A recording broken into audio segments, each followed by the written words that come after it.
Do you think that Nathan Pritikin, who died in 1985, is sort of just freaking out in his grave saying, Ann Louise, how could you do this? Because he was always saying no fat, no fat, no fat at all. And now you're saying, well, maybe just a little bit of fat.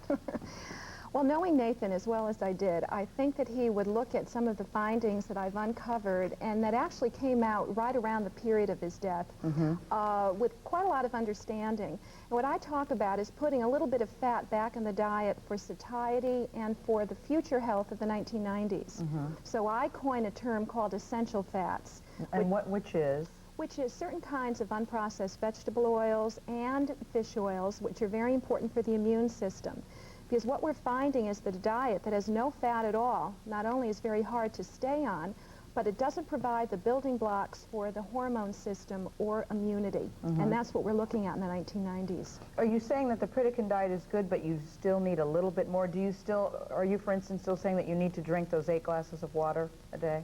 Basically, yes. But what I'm saying is that any diet that cuts out the fat, and we've been doing that because we're a nation of fat phobics at this point, isn't healthy. That's good. Because we're not rebuilding our immune system, and what we're doing is taking away dietary building blocks for a group of very important tissue hormones called prostaglandins. And it was an area that received a Nobel Prize in Medicine in 1982. So prostaglandins. Prostaglandins, and we hope that prostaglandins will become the new dietary word of the 1990s, the way fiber was for the 1980s. Well, I'll tell you this, Ann Louise, I've got a very good friend who has lost a significant amount of weight, 60 pounds, by eating nothing at all.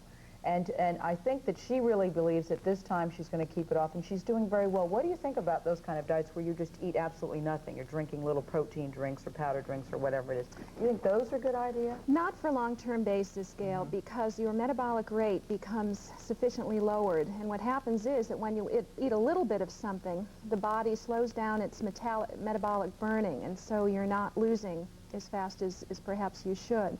I think what we need in this country is a little bit of moderation. And I talk about that in the book. It's so easy to say that. Not easy to do. It's very, yeah, you're right. It's so hard to do. Go ahead. Well, I'll tell you something. If you start eating a little bit of these oils, and I outline a program in the book, a 21-day program, 2 tablespoons of oil a day, either the unprocessed safflower, sunflower, or sesame oil, as well as your olive oil and canola oils, which are on the market. You get the satiety and the feeling that, oh, you've eaten something really satisfying and you don't feel like snacking 2 to 3 hours later. This may be stupid, and I hope it isn't, but I'm trying to figure out what satiety is. I'm sitting there thinking... Feeling of fullness. That feeling of, you know, you've had a good meal and you don't really need to snack a lot more. What happens when you cut the fat out of your diet is that 2 hours later you're looking for something to eat. Right. And most people snack on a lot of sugary foods and whatever is quickly available. I like to know, Ann Louise, when I'm on a diet, I like to know that, okay, if I stick on this diet in 21 days or whatever, I'm going to lose X amount of pounds. Can your diet do that? Or do you think that that's not such a great idea anyway? Well, what I can say is that for a short-term goal on this particular plan, most people have lost between 10 to 15 pounds, have lost perhaps 6 to 10 inches, and feel better. And I think that that's the most important thing, that they're on a lifetime diet plan that they can stick with.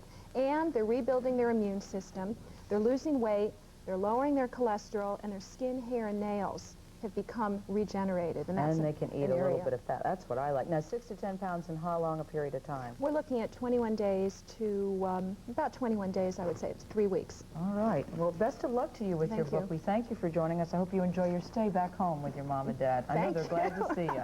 Good to be They're sitting over there and they said, Gayle, don't mention us. So I didn't. Thank you for joining us. That'll do it for tonight's edition of Eyewitness News at 5. We thank you, too, for joining us.